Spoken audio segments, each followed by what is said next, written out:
Assalamualaikum warahmatullahi wabarakatuh. Welcome back to my YouTube channel bersama gue Rahman.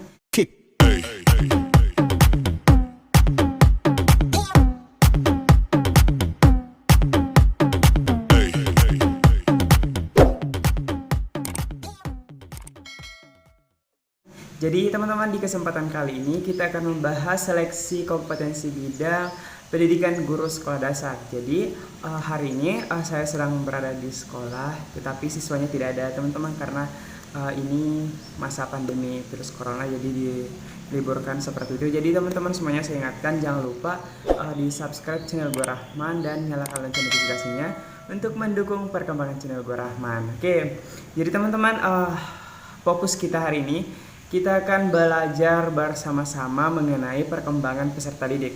Jadi soal-soal gua yang kali ini fokus membahas perkembangan peserta didik. Jadi buat teman-teman semuanya ini berlaku untuk PGMI juga. Jadi saya sarankan buat teman-teman semuanya, sebelum kita masuk ke pembahasannya, jangan lupa di subscribe terlebih dahulu channel gue Rahman dan nyalakan lonceng notifikasinya. Oke teman-teman, kita langsung saja masuk ke pembahasannya. Jadi harapan saya teman-teman semuanya semoga bisa bermanfaat video ini. Oke, ini dia soal-soalnya. Peserta didik usia sekolah dasar atau madrasah ibtidaiyah menurut Piaget berada pada tahap A. Pra-operasional, B. Sensori motor, C. Konkret operasional, D. Formal operasional. Jadi teman-teman, menurut Piaget membagi tahap perkembangan kognitif ke dalam 4 tahap. Yang pertama ada sensori motor, yang kedua ada pra-operasional, yang ketiga ada konkret operasional, dan yang keempat ada formal operasional. Jadi tahap pertama teman-teman umurnya yaitu antara 0 sampai 2 tahun. Jadi pada tahap ini anak menggunakan penginderaan dan aktivitas motoriknya untuk mengenal lingkungannya. Kemudian tahap kedua ada pra-operasional, ya umurnya itu 2 sampai 7 tahun. Jadi pada fase ini anak belajar mengenal lingkungan dengan menggunakan simbol bahasa, peniruan dan permainan. Kemudian tahap ketiga ada konkret operasional, umurnya itu 7 sampai 11 tahun. Jadi pada masa ini anak sudah bisa melakukan berbagai macam tugas, mengobservasi angka melalui 3 macam proses operasi. Jadi yang keempat ada tahap formal operasional, umurnya itu 11 tahun sampai dewasa. Jadi pada fase ini anak sudah dapat berpikir abstrak, hipotetis, sistematis mengenai sesuatu yang abstrak dan memikirkan hal-hal yang akan mungkin terjadi. Jadi itu penjelasan mengenai mengenai perkembangan peserta didik menurut Piaget. Jadi sudah jelas ya teman-teman, umur SD itu antara 7 sampai 11 tahun. Berarti jawaban di soal ini teman-teman yaitu konkret operasional, karena konkret operasional umurnya itu 7 sampai 11 tahun. Oke, kita lanjut ke soal berikutnya. Kecerdasan intelektual merupakan kemampuan potensial yang terdiri beberapa faktor kecuali A. General factor, B. Special factors, C. Multiple factors, D. Common factors.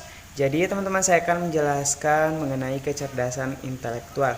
Jadi intelek adalah kemampuan jiwa atau psikis yang relatif menetap dalam proses berpikir untuk membuat hubungan-hubungan, tanggapan serta kemampuan memahami, menganalisis, dan mengevaluasi.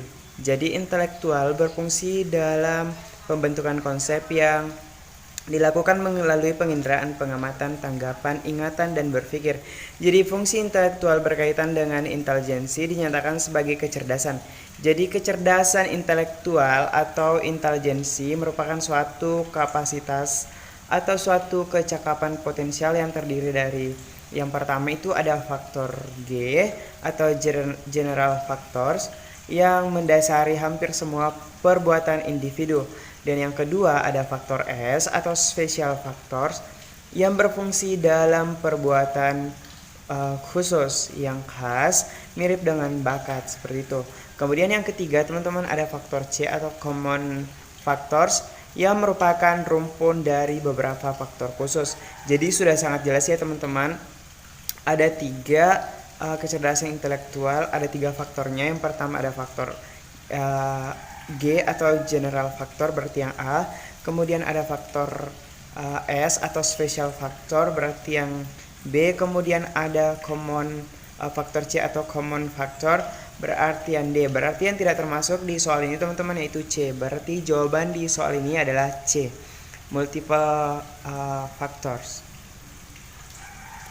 Oke, kita lanjut ke soal berikutnya. Kecerdasan intelektual seseorang dengan kategori normal berada pada IQ dengan rentangan A 50 sampai 69, B 70 sampai 89, C 90 sampai 109, D 110 sampai 120.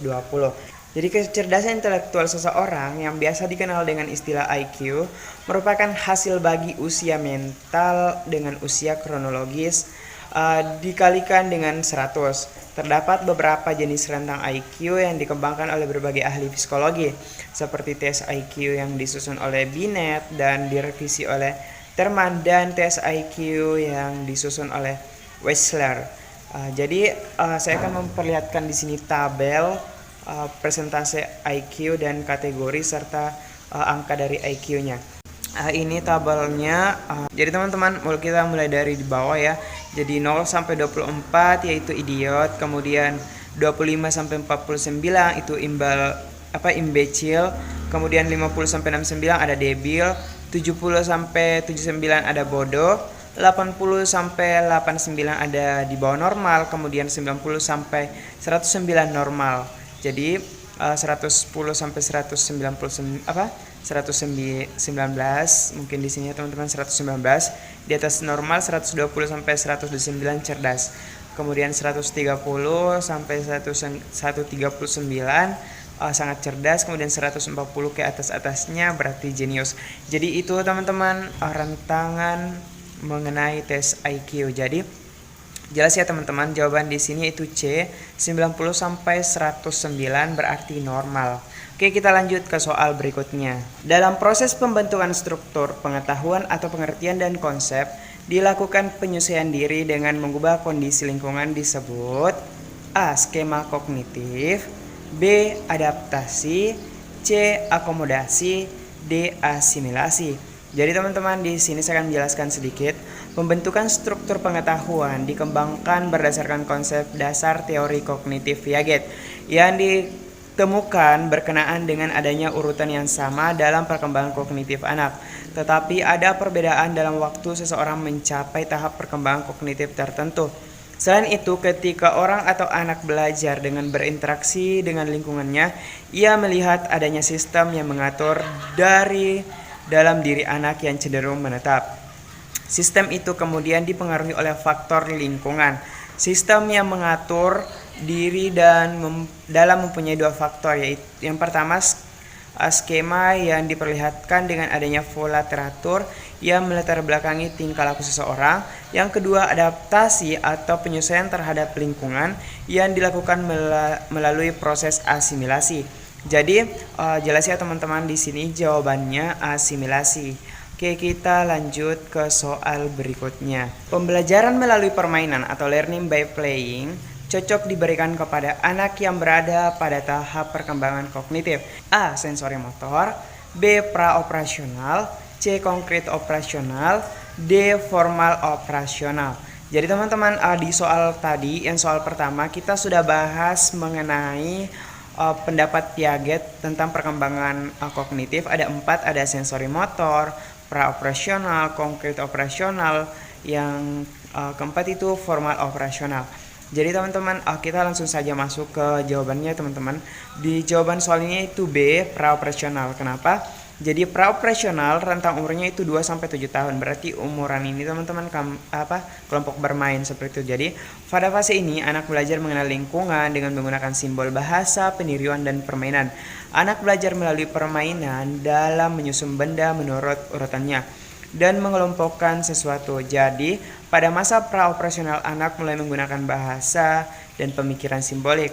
Mereka mulai mengerti adanya hubungan sebab akibat meskipun logika hubungannya belum tepat, mampu mengemukakan alasan dalam menyatakan pendapat atau ide. mulai dapat mengelompokkan sesuatu, serta perbuatan rasionalnya belum didukung oleh pemikiran tetapi oleh perasaan. Jadi jelas ya teman-teman, jawaban di sini yaitu pra-operasional B.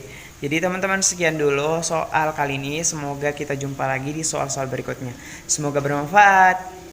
Oke teman-teman, itu dia soal-soal yang bisa kita bahas hari ini. Jadi mudah-mudahan video kali ini bermanfaat buat teman-teman semuanya. Jika bermanfaat, jangan lupa ditekan tombol subscribe sekarang juga.